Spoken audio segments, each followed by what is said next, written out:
రేణు దేశాయ్ అంటే ఒకప్పుడు star heroine. ఇప్పుడు కూడా సినిమాల్లో నటిస్తూ బాగానే సంపాదిస్తుంది. అలాంటి ఆమె వద్ద డబ్బులు లేకపోవడం, ఆర్థిక సాయం అడుగుతుందంటే ఎవరైనా నమ్ముతారా? అది కూడా సోషల్ మీడియాలో క్యూఆర్ కోడ్ సెండ్ చేసి విరాళాలు ఇమ్మంటూ కోరడాన్ని చూసి అంతా షాక్ అవుతున్నారు. ఆమె వద్ద డబ్బులు లేకపోవడం ఏంటని ముక్కున వేలేసుకుంటున్నారు చాలా మంది. ఇప్పుడు అదే అంశం సోషల్ మీడియాలో తెగ వైరల్ అవుతుంది. రేణు దేశాయ్ సినిమా ఇండస్ట్రీలో ఒకప్పుడు పెద్ద హీరోయిన్. ఆమెకు అప్పట్లో భారీ ఫాలోయింగ్ ఉండేది. ఇక పవన్ కళ్యాణ్ తో పెళ్లికి ముందే సహజీవనం, ఆ తర్వాత ఇద్దరు పిల్లలు, పెళ్లి అన్ని జరిగిపోయాయి.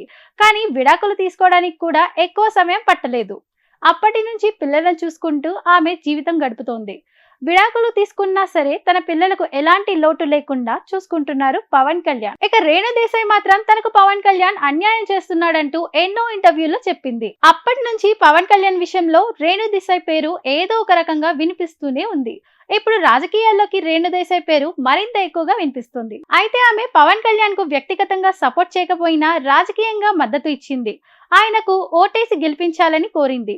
అందుకే ఆమెకు సినిమాల్లో మళ్లీ అవకాశాలు వస్తున్నాయనేది ఓపెన్ సీక్రెట్. ఇక పవన్ ఫ్యాన్స్ కూడా ఆమెకు అండగానే ఉంటున్నారు.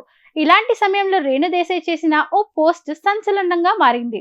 ఆమె ఇన్స్టాలో ఓ క్యూఆర్ కోడ్ ను సెండ్ చేసి తనకు డబ్బులు విరాళంగా ఇవ్వాలంటూ పోస్ట్ పెట్టింది. దాంతో అది చూసిన వారంతా షాక్ అవుతున్నారు. ఇది నిజమేనా అంటూ ప్రశ్నలు వేస్తున్నారు. కొందరు మాత్రం ఇది ఫేక్ అని, ఆమె ఇన్స్టా అకౌంట్ హ్యాక్ చేసి ఇలా పోస్టులు పెడుతున్నారేమో అంటూ చెప్తున్నారు. దీంతో ఇది కాస్త పెద్ద చర్చకు దారితీసింది. అయితే దీనిపై స్వయంగా రేణు దేశాయ్ స్పందించారు. నా అకౌంట్ హ్యాక్ కాలేదు, ఈ పోస్ట్ నేనే చేశాను అంటూ క్లారిటీ ఇచ్చింది. మూగజీవాల ఆహారం కోసం డబ్బులు కావాలని, అందుకే ఒక్కొక్కరు 3500 ఇవ్వాలని తాను పోస్టులు పెట్టినట్టు చెప్పుకొచ్చారు. అంతేకాకుండా తనకు ఫుడ్ పాయిజనింగ్ కావడం వల్ల వీడియో చేయలేక ఇలా పోస్ట్ పెట్టానంటూ తెలిపారు. తనకు డబ్బులు ఇచ్చిన వారికి థ్యాంక్స్ చెప్పారు రేణు దేశాయ్. దీంతో ఆమె పోస్టులపై క్లారిటీ వచ్చేసింది. ఇప్పుడు చాలా మంది మూగజీవాల కోసం ఆమెకు డబ్బులు పంపిస్తున్నారు.